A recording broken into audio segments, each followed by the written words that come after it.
Hey, you're coming over today, right? She called out to you, waiting for a reply. That was your best friend. You did everything with her.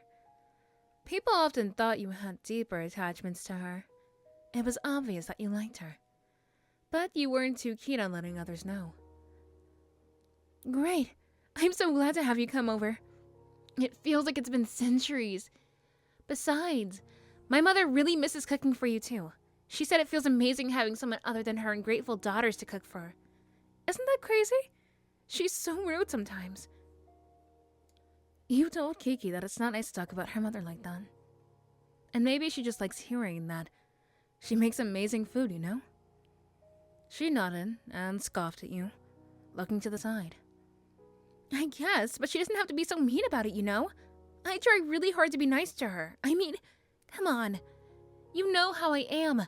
I'm barely nice as it is, even to you. Huh. You sighed. She was truly a lost cause. But in a way, you were too. You were each other's lost cause, like how she found you. You found her unbearable at times, but this friendship was blossoming. It was something that was waiting to become beautiful. Hey, I'm all ready to go. All packed too.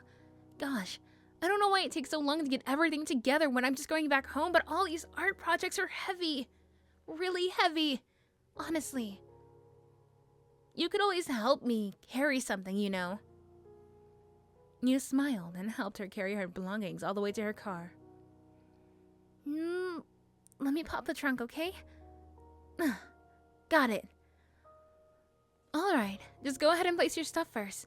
Then, I'll put the rest of the paintings in the back. Any big paintings can go in the back seats so they don't get crushed. I can't wait to go home and show my mother all of this. I hope she's really proud. You smiled and got in the passenger seat of the vehicle. She got on the driver's side and off you went. The trip to her house went pretty quickly. You smiled the entire way there. It was a quiet ride. You arrived at her house finally stepping out of the car while she popped the trunk. You weren't too unfamiliar to the place as you had come here many times before.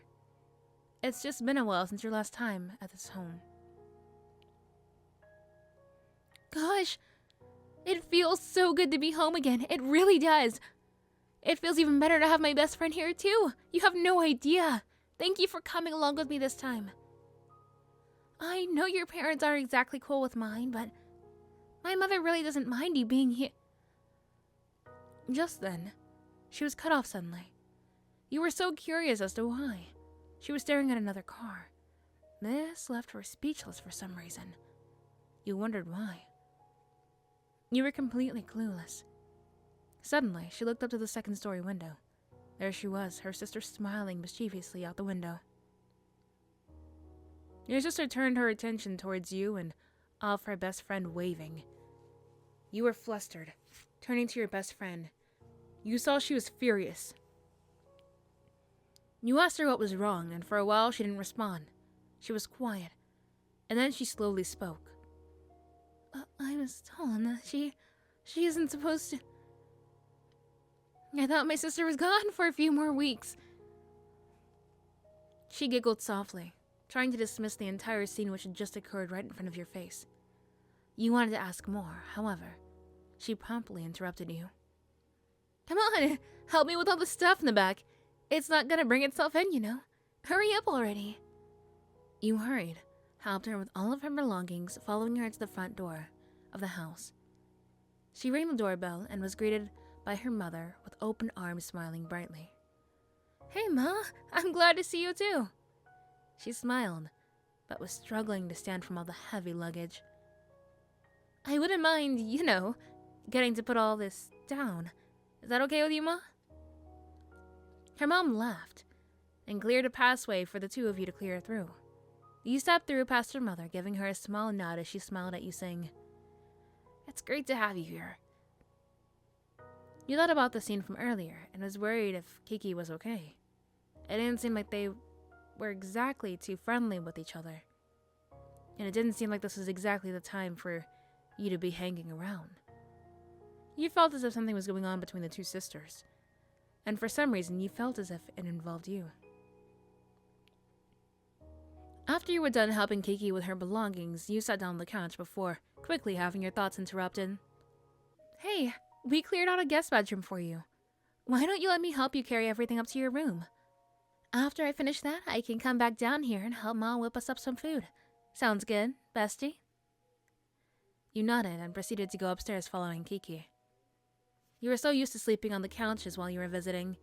A guest bedroom is pretty great. Almost feels like a vacation, which is what this really was. Alrighty, we're here. She set your things down promptly. Hey, don't forget to lock the door behind you, okay? You never know when someone might mistaken this as their room and just walk in on you. It'd be terrible if someone caught you doing the deed, huh? But I'm just kidding with you. Be careful about Ma. You know better. You've been here before. You smiled, letting her know you'd be careful. You were sure nothing like that would happen to you. She smiled, closing the door, locking it just to be careful. You thought this was absurd. You waited for her to walk away, and then unlock the door. You scoffed at her, saying to yourself, like someone would really walk into the guest bedroom thinking it was theirs. You decided to change. You grabbed one of your suitcases and grabbed some clothes to wear around the house. You haven't put much thought into it, but you were the only male in the house. 2 girls your age and a mother. Surely neither of them would begin to make moves on you. However, you couldn't be too sure, really. You pulled your joggers on, looking for your shirt as you were shirtless, and then suddenly, you heard a knock at the door. A single knock, followed by which the door was being pushed open. It's the sister, Ayama. I'm so sorry. I didn't mean to walk in on you like this. I am new to being at the home again. Really? I don't have it mapped out in my head. I still remember my old house and, well, I'm going by that pattern. So please, I do apologize. Really, I mean no harm. You know, while I'm here, it's great seeing you again, really. You politely asked her to leave, as you were shirtless and didn't feel comfortable being alone, especially with what happened with Kiki. Oh, come on. Nothing's gonna happen between my sister and I mean, we just had a small disagreement. Ayama closed the door. Seriously, I mean it. I mean it, I really do. You asked her what was going on between you two, as you were wholesomely more invested in their relationship with each other as Kiki was your best friend, and more so a love interest. Well, you see, there's this boy we're both very, very deeply infatuated with. Deeply. Kiki really thinks it's going to work out with him and, well, her. I don't really see it happening. They've been friends for many, many years.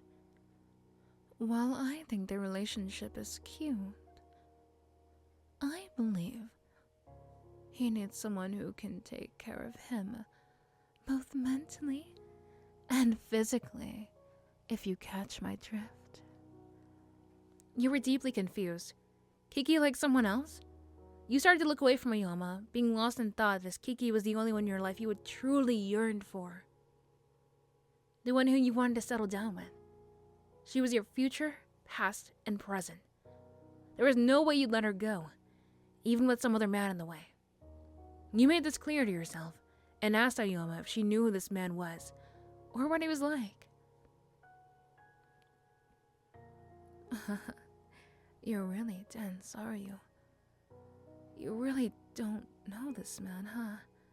I mean, She walked closer to you, stopping hardly a foot from you. They're in this room with me right now. Does that give you much of a hint? She smiled, giggling afterwards. You thought about it, being the slow turtle you are, and finally coming to a conclusion that man was you. You were deeply confused, yet you were as red as a tomato when you realized Kiki liked you too. Then you realized Ayama was into you too. This is what they were fighting over? It's always been about you. Always you. That's when you looked up, seeing Ayama inches away from your face, about to kiss you, when suddenly... The door opens. It's Kiki.